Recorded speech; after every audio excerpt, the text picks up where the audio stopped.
Nagsisimula na ang Season 2 at makikita natin na maraming tao ang nagtatakbuhan. Sa gitna ng mga pag-atake, makikita natin sina Kafka at Mina noong bata pa sila ay tumatakbo rin kasama ng ibang tao. Nang madapa si Mina sa lupa ay tinulungan siya ni Kafka at pinakalma na magiging ayos din ang lahat. Sa sandaling iyon ay dumating ang mga puwersa ng depensa at sumigaw si Kafka para hikayatin sila, may biglang pagsabog at bumagsak ang parte ng isang gusali malapit sa kanya, hinanap niya si Mina pero hindi niya ito makita dahil sa kapal ng alikabok.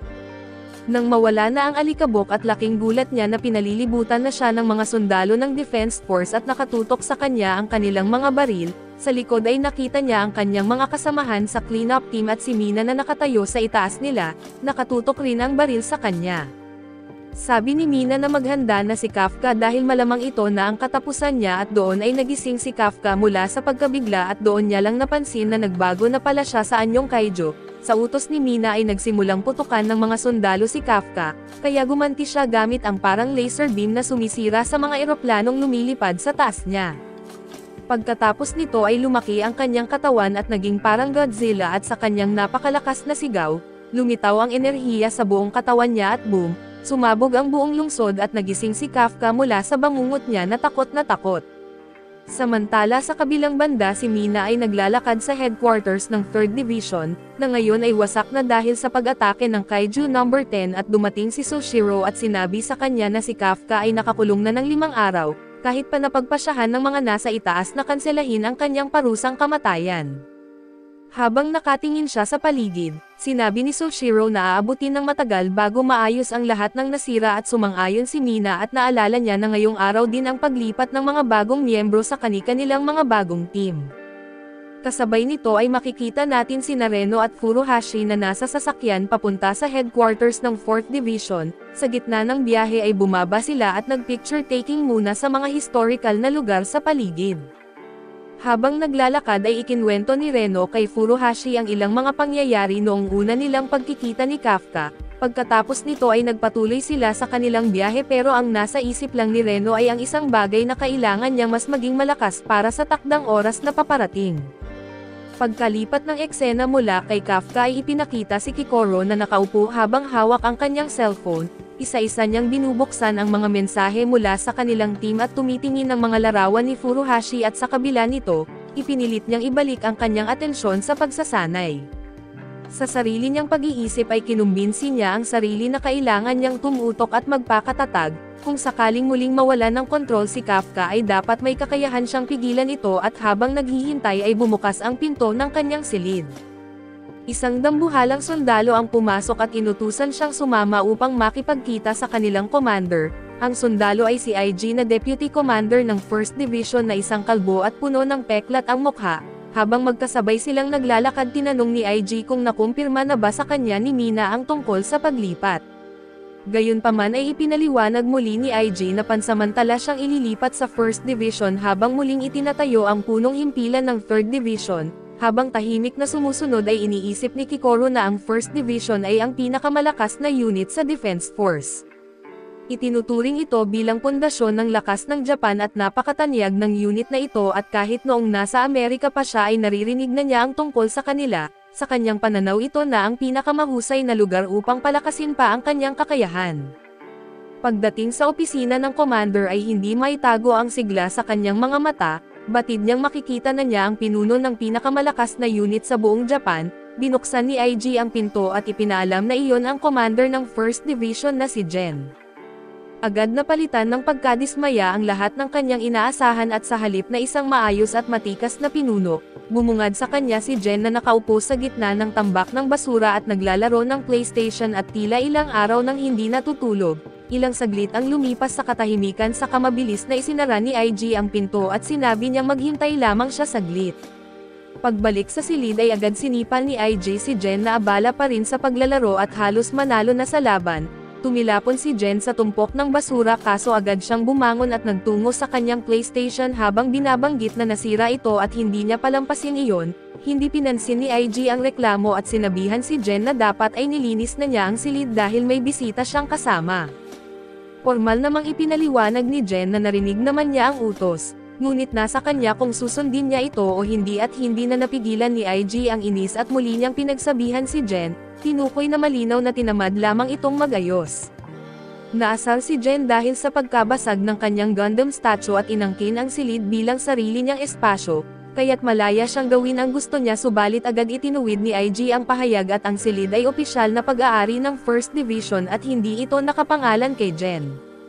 Dahil dito ay nagpahayag si Jen na kung hindi masaya si IG sa kalagayan ng kwarto, siya na lamang ang maglinis pero bago pa man niya matapos ang kanyang sinasabi at matapos ang utos ni Jen, agad siyang sinagot ni IG na wala ng problema at sabay biglang paglitaw ng 3 sundalo mula sa 1st Division.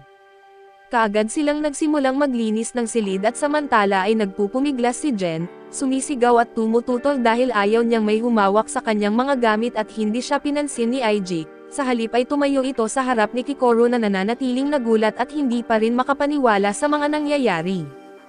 Ipinahayag ni IG sa kanya na ang taong iyon ang lalaking kasalukuyang nagwawala sa harap nila ay si Jen, ang commander ng 1st Division at hindi pa rin nakakagalaw si Kikoro at sa isip niya ay hindi niya alam kung paano siya magre-react.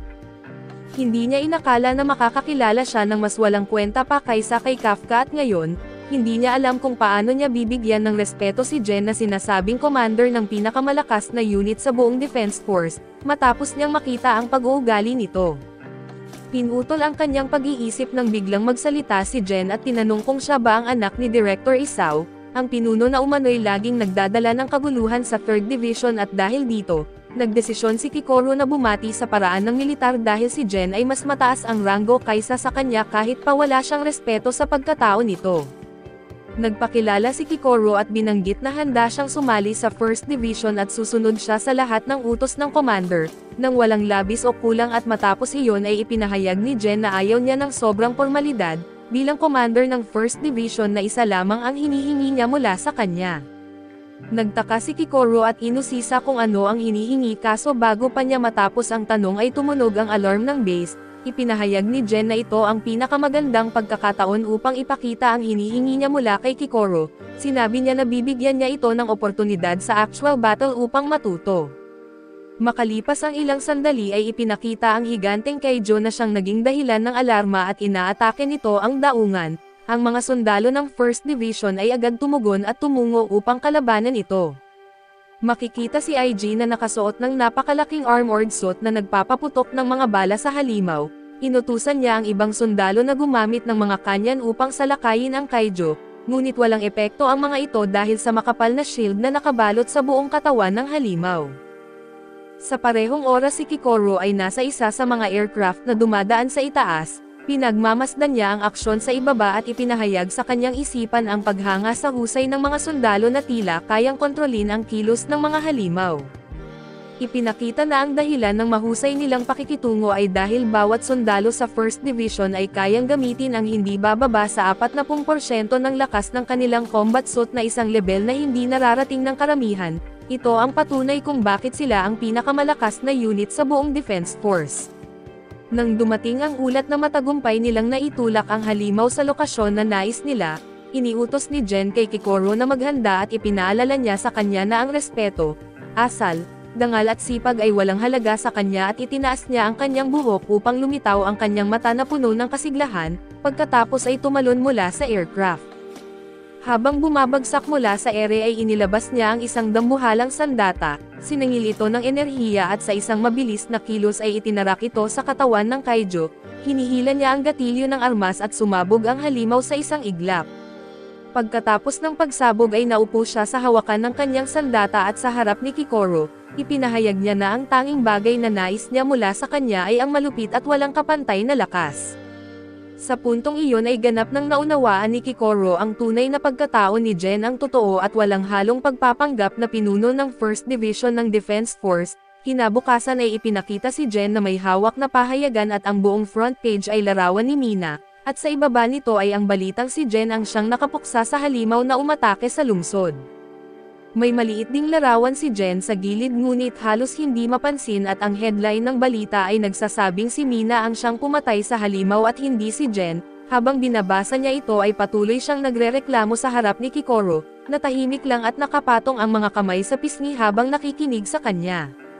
Binuksan ni Jen ang kanyang cellphone at sinimulang basahin ang mga komento tungkol sa balita.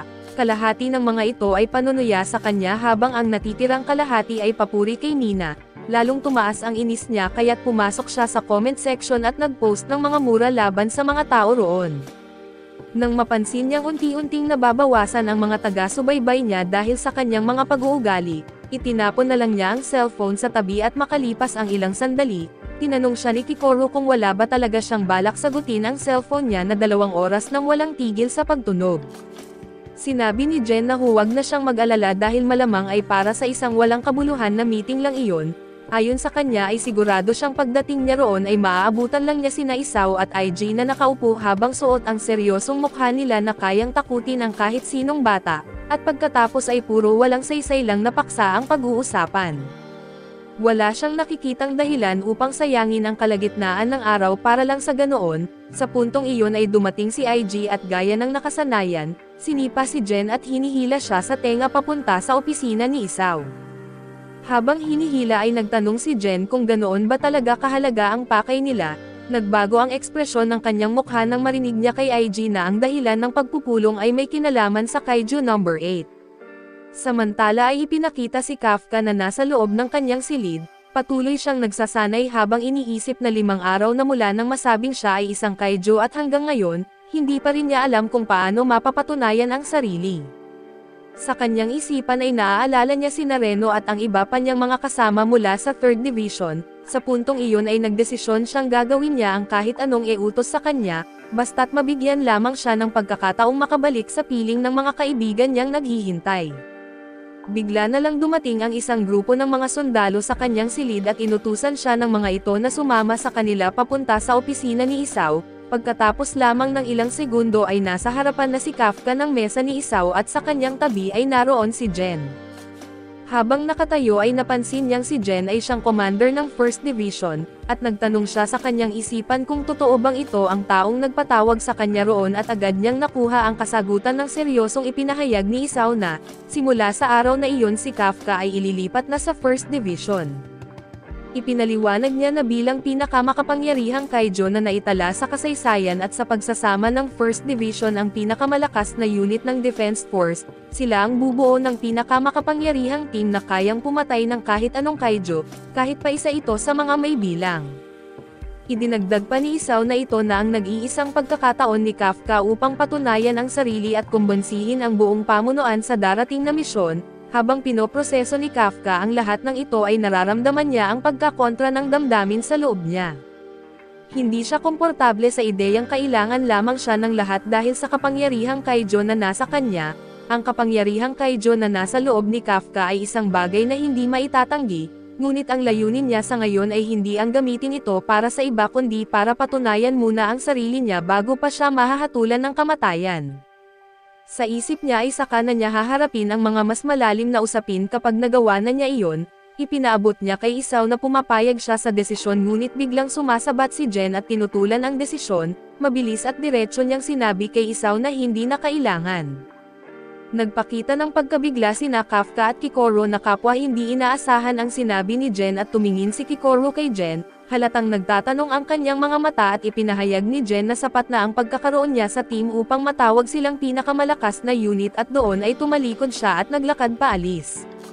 Agad siyang pinigilan ni Isao na sinabing hindi ganoon kasimple ang sitwasyon at ipinunto niya na huwag kalimutan ang banta ni Kaiju number 9, isang halimaw na kayang mag-anyong tao at matagal nang nagtatago sa paligid. Bukod pa rito ay nabanggit din ang Kaiju number 10 na kayang kontrolin ang mga kaiju upang pasukin ang Defense Force. Ayon kay Isao na kahit sinong hindi nakakakita ay maiintindihang ibang-iba ang dalawang ito kumpara sa mga kaiju na kanilang nakaharap noon. Napahinto si Jen sa kinatatayuan niya at nagbago ang ekspresyon ng kanyang mukha na ngayon ay naging seryoso. Ipinagpatuloy ni Isao na habang ang sangkatauhan ay patuloy na nagsasanay at nagbabago upang lumaban sa mga kaiju mula nang magsimula ang lahat, ang mga halimaw din ay patuloy na umuunlad sa paraang hindi nila maintindihan.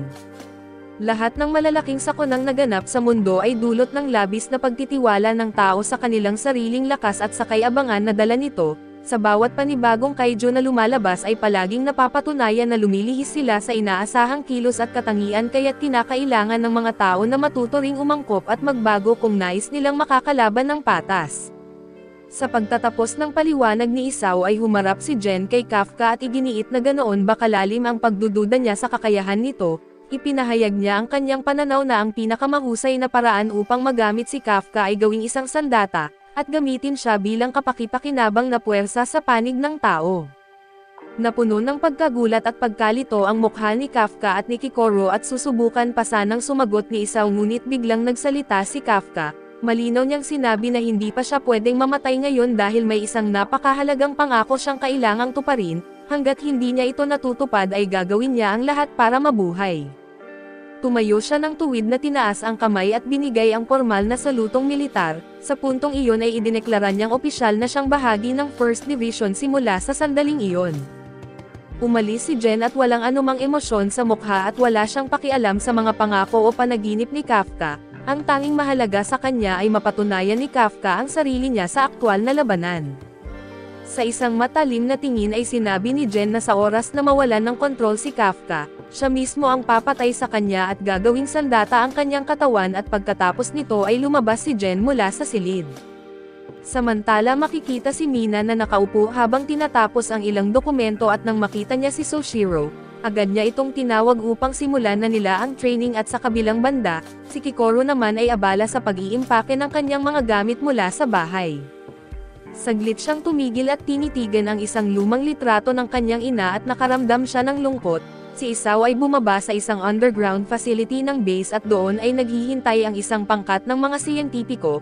Ano kaya ang kanilang inihahanda para kay Kafka at mapapatunayan kaya niya ang sarili, o baka si Jen nga ba ang magpapasya na gawing sandata siya sa bandang huli? Isang malakas na lindol ang tumama at bumabagsak ang mga gusali na parang Jenga na mali ang pagkakatayo, at biglang may malaking biyak na lumitaw sa gitna ng lungsod at nagmadaling lumapit ang mga tao. Akala mo magvi-video para sa susunod na viral clip, pero nagsisigawan sila nang biglang may mga creepy na matang lumitaw mula sa butas. Ilang segundo lang ay lumabas na ang napakaraming higanteng insekto na parang end of the world na, lubos na sinalanta ang buong syudad.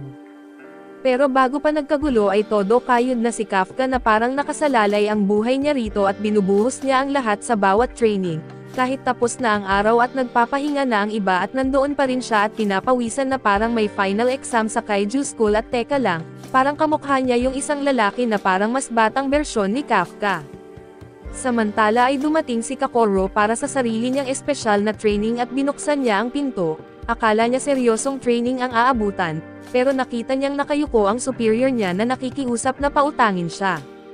Nakatayo lang siya roon at napaisip kung seryoso ba itong lalaking ito. Iginiit ng lalaki na misteryosong nawala ang laman ng bank account niya pero ang totoo ay ginastos niya lahat sa Yama merch. Pinagalitan siya ni Kakoro na parang nanay na nahuling bumili ng Mobile Legends skins ang anak niya nang walang paalam. Bago pa lumala ang drama ay nagsimulang tumunog ang mga alarma at tumakbo si Mr. Kalbo para magbihis ng panglaban. Sa ibang lugar ay seryoso na si Jen habang sinasabi sa team na kailangang wasakin ang mga kaijo dahil sinira ng mga insekto ang isang mahalagang negosasyon at nagpaalam na siya sa business meeting. Pagputol sa Shinagawa ay ginagawang buffet ng mga higanteng langgam ang lungsod. Lubos na kaguluhan ang nangyayari at dalawang magkapatid ang nagtatago at nanginginig sa takot. Sabi ng kuya sa kapatid niya ay magiging maayos ang lahat. Biglang may lumitaw na dambuhalang langgam at tumayo ang bata sa harap nito at parang sinasabing hindi ngayon. Tahimik siyang nagdarasal na sana dumating si Narumi para iligtas sila at sa di inaasahan ay dumating ito na parang superhero. Napasigaw sa tuwa ang bata at tinawag si Narumi sa pangalan niya. Pero sinermonan siya ni Narumi na parang dismayado na tatay at dapat Captain Narumi ang itawag nito sa kanya. Pagkatapos sinabihan pa niya yung bata na umuwi at mag-post online ng 10 beses na astig si Narumi, at balik sa labanan ay natapos na ni Namiko at Kashi ang paglilinis sa lugar nila. Sinabi ni Narumi sa lahat na ang kaligtasan ng mga sibilyan ang pinakamahalaga at pagkatapos hinarap niya sina Kakoro at Kafka. Oo, literal niyang tinawag si Kafka na Kaiju number 8 na parang gamer tag, at inutusan silang kumilos at lipulin ang mga kalaban sa zone nila.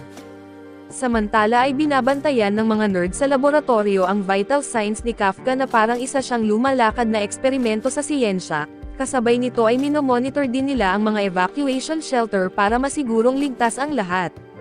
Lahat stress na stress pero dumating si isa at sinabi sa kanila na mag-relax at ang tanging trabaho nila ay wasakin ang mga kaiju. Walang pressure daw at magkakatuwang ang mga sundalo na parang bihasang team, habang ginagabayan nila ang mga kaiju papunta sa lugar kung saan sila dapat lipulin. Doon naghihintay si Kikoro na may hawak na battle axe na parang galing sa fantasy game. Hindi siya nagsayang ng oras at sumugod agad at tinadtad ng husto ang mga higanteng langgam na ikinagulat ng lahat. Pero hindi pa rin kontento si Kikoro at gusto pa niyang lumakas at sa isip niya, kulang pa ang lakas ng atake niya kumpara kay Ashiro at malayo pa rin ang bilis niya kumpara kay Hosa, kaya dumiretso lang siya sa pagwasak ng kaiju isa-isa na parang isang army na siya lang mag-isa, na ikinainis ni Captain Shinano. Pilit na kalmado si Shinano pero halatang nainis at bigla na lang sumugod ulit sa laban, parang sinasabing hindi niya hahayaang maagaw ng batang ito ang kanyang spotlight at ang iba namang sundalo, parang sige laban kung laban at sumugod na rin na todo pakitang gilas na parang paligsahan.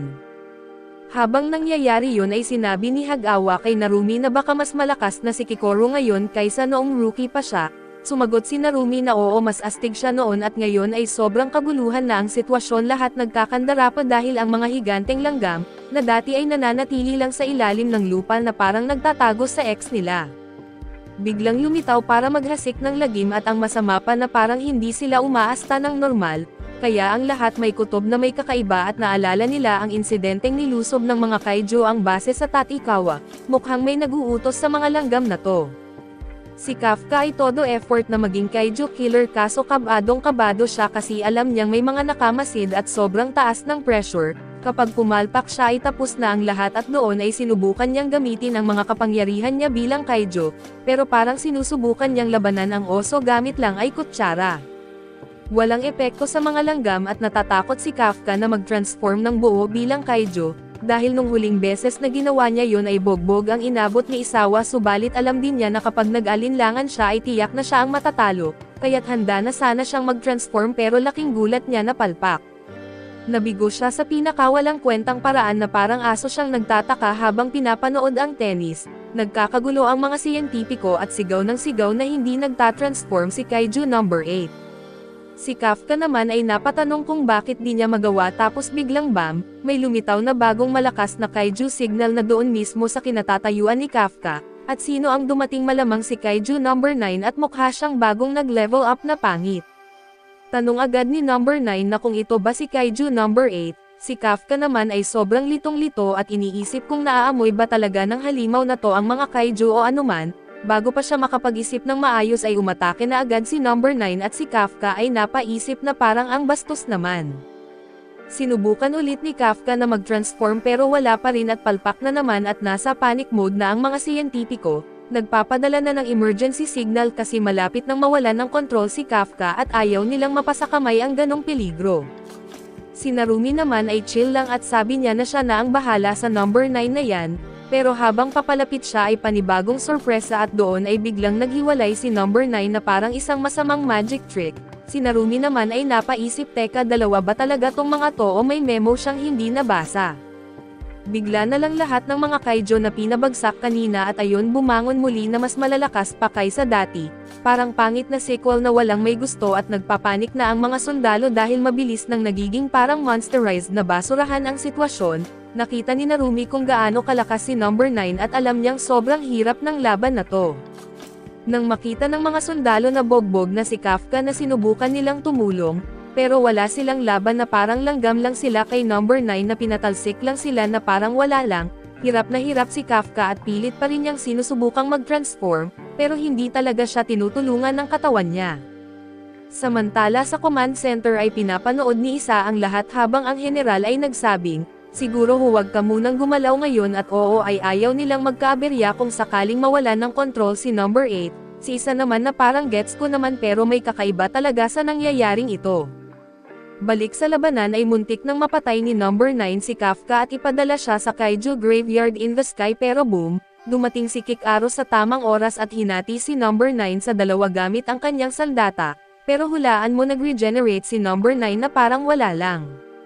Sabi ni Kikaro na wag kang mag-alala at ako na bahala rito, Handang tapusin ang laban pero biglang lumitaw ang clone ni number 9 at hinarap si Narumi. Sabi ng clone na uunahin kitang tapusin at pagkatapos ako naman kay number 8. Tiningnan lang siya ni Narumi at binanggit na siya ang captain at isa lang siyang sundalo at alamin nito ang lugar niya.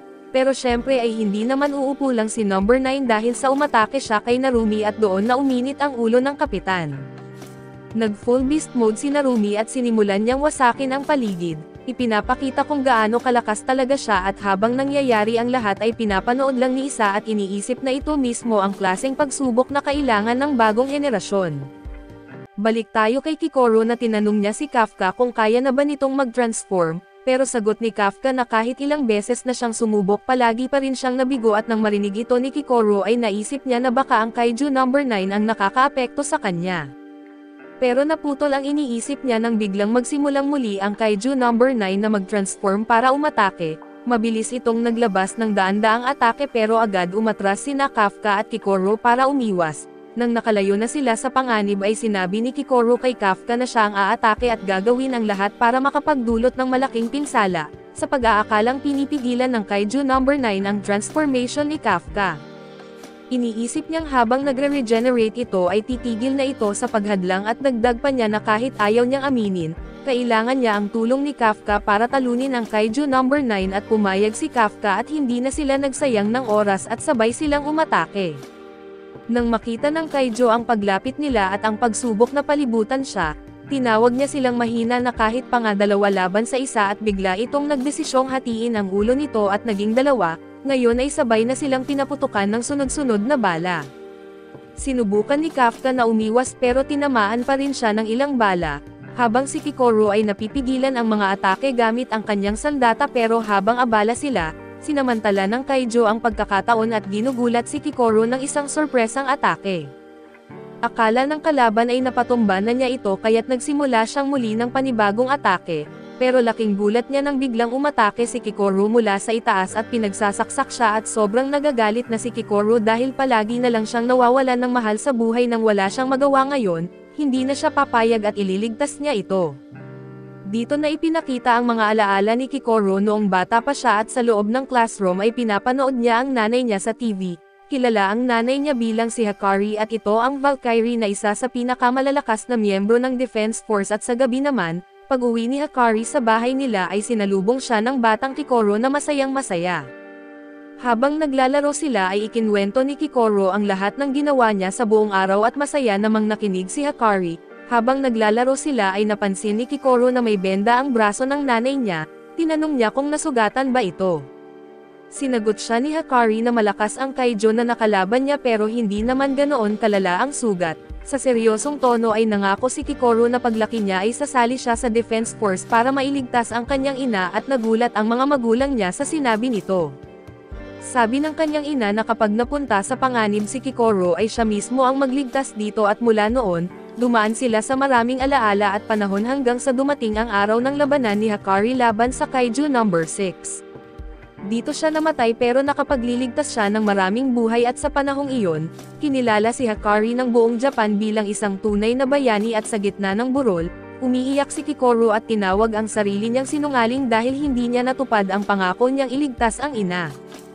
Habang umiiyak ay napatingin siya sa ama niyang tahimik at seryoso lang at sa alaala ng itsura ng ama niya, pinatibay ni Kikoro ang loob niya at doon niya ipinapangako na magiging pinakamatibay siya sa lahat. Balik sa kasalukuyan ay tuloy pa rin sa pag-atake si Kikoro pero bigla siyang pinatumba ng Kaiju number 9 na dahilan para mawalan siya ng balanse.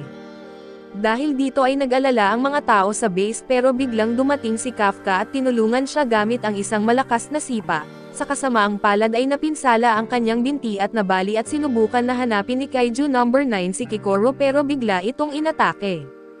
Ginamit ni Kikoro ang kanyang espesyal na teknik at pinipiraso ang kalaban sa isang iglap, na nagbigay kay Kafka ng pagkakataong tapusin ito sa isang suntok at sinimulan ni Kafka ang kanyang transformation pero bago ito matapos, nagkaroon siya ng isang nakakatakot na hallucination. Sa kanyang panaginip ay kinain siya ng Kaiju insect na siyang pinanggalingan ng kapangyarihan niya, sa halip na makontrol ito ay nawalan siya ng kontrol at nasaktan si Kikoro gamit ang isang suntok at nang lumingon siya, nakita niya na pinatay niya rin ang lahat ng kasama niya at ang mga kamay niya ay punong-puno ng dugo. Natakot siya sa sarili pero nagbalik siya sa realidad at napagtanto niyang nabigo na naman siya sa pag-transform. Ipinabatid sa base na nabigo ulit si Kafka sa transformation at naunawaan ni Kafka na hindi pala ang Kaiju number 9 ang pumipigil sa kanya. Sa base naman ay sinabi ni Isao na posibleng may problema talaga si Kafka, kaya wala na silang ibang opsyon kundi lumipat sa Plan B at doon narinig nila ang boses ni Jen at sabi niya siya na mismo ang pupunta dahil hindi pwedeng iaasa na lang ang lahat sa isang baguhan. Ngayon ay lumipat ang eksena sa laban ni Jen at madali niyang naiwasan ang mga atake ng Kaiju number 9, pero bigla siyang umatras at inipon ang lahat ng lakas niya at sa base ay iniulat nila na ginagamit na ni Jen ang halos lahat ng kanyang lakas at 78% ng kanyang potensyal kaya't wala dapat lalapit sa kanya.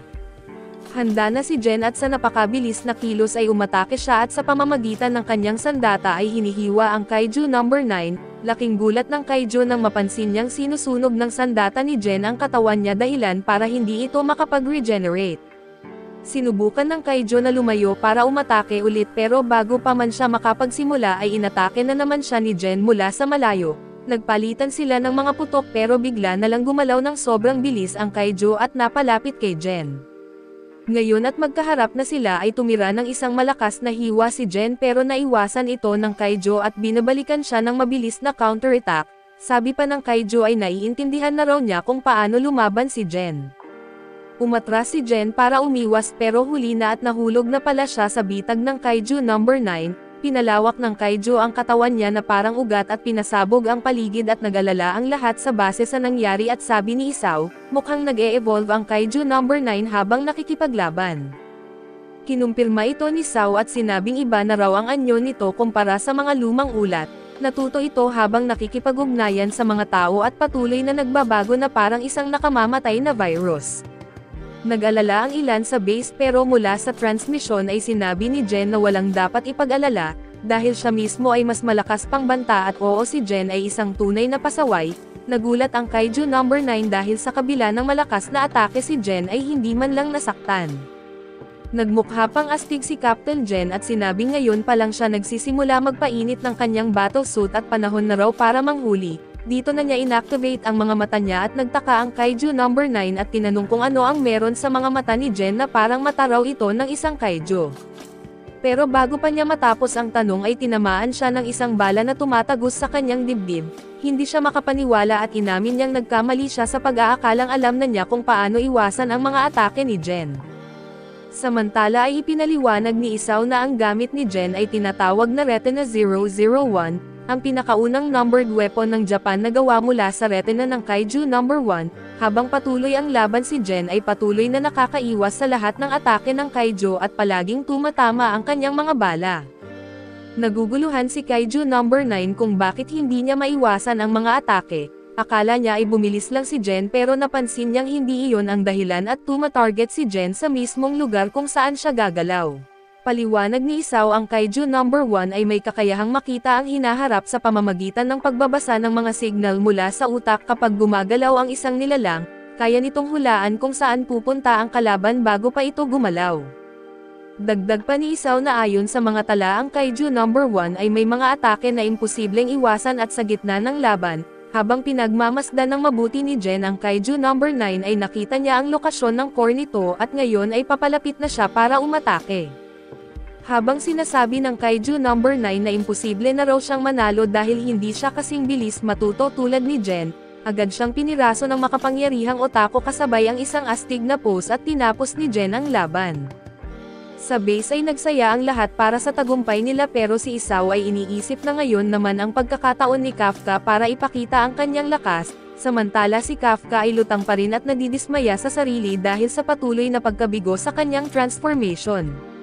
Doon niya nakita na muling nagre-regenerate ang Kaiju number 9 at napansin ito ni Kikoro at agad siyang umatake, pero pinasabog ng mga bala ng Kaiju number 9 ang kanyang armas, sabay tinapon siya sa ere habang si Kafka naman ay pinadpad ng napakalayo.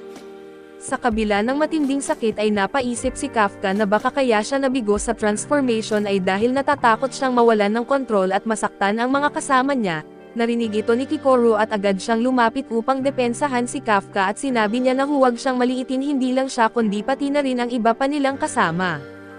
Dagdag pa niya na huwag ding maliitin ni Kafka ang sarili niya, naalala rin niya ang kanyang ina at binanggit niyang hindi niya minamaliit ang Defense Division at sa mga salitang iyon ay natauhan si Kafka at napagtanto niyang naging hangal siya. Habang nakikita niyang mag-isang nakikipaglaban si Kikoro sa Kaiju No. 9 ay naisip niya kung paanong si Kikoro na ganoon kalakas ay maari niyang mapatay na hindi niya ito kayang gawin, kaya't agad siyang tumayo at buong tapang na sinabi sa sarili buong buo ang tiwala niya sa mga kasama nito. Sa isang malakas na sigaw ay sinimulan niya ang kanyang transformation at sa wakas ay nagtagumpay siya na ikinagulat ito ng Kaiju No. 9, lumapit si Kafka sa kanya habang naglalakad at sabi ni Kikoro na sa wakas. Samantala ay nalaman ng mga tropa na nagtagumpay si Kafka sa wakas at sa base ay iniutos ni Isao ang pagsisimula ng Phase 2, sa ibang eksena ay patakbong pumunta si Jen sa lokasyon nila habang iniisip kung si Kafka ba ang magiging tagapagligtas o kapahamakan ng division. Nang makita ni Kaiju No. 9 ang transformation ni Kafka ay sumigaw ito ng malakas na isang sigaw na umiingay sa buong lugar, dahil dito ay nabuhay muli ang mga Kaiju ants na dating natalo at napansin ito ni Kikoro at agad siyang naguluhan, pero wala ng oras dahil nagsimula na muli mag-transform ang Kaiju No. 9.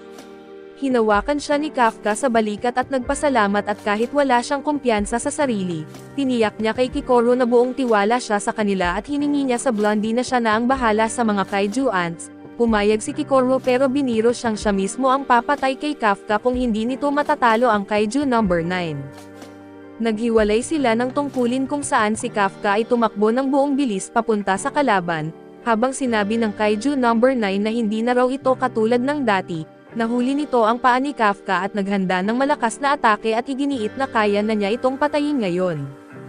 Pero sa isang kisap mata ay inatake siya ni Kafka at hinugot ang core nito at doon niya lang napansin na ang sinira niya ay isa palang Kaiju ant, kaya't agad niya itong tinapakan at pinupulbos at pagharap niya ay nagbitaw ng daan-daang bala ang tunay na Kaiju No. 9. Ngunit gamit ang super bilis ay naipagtanggol ni Kafka ang sarili habang naaalala ang nangyari noon, napagtanto niyang hindi pa niya lubos na nailalabas ang buong lakas ng kanyang transformation.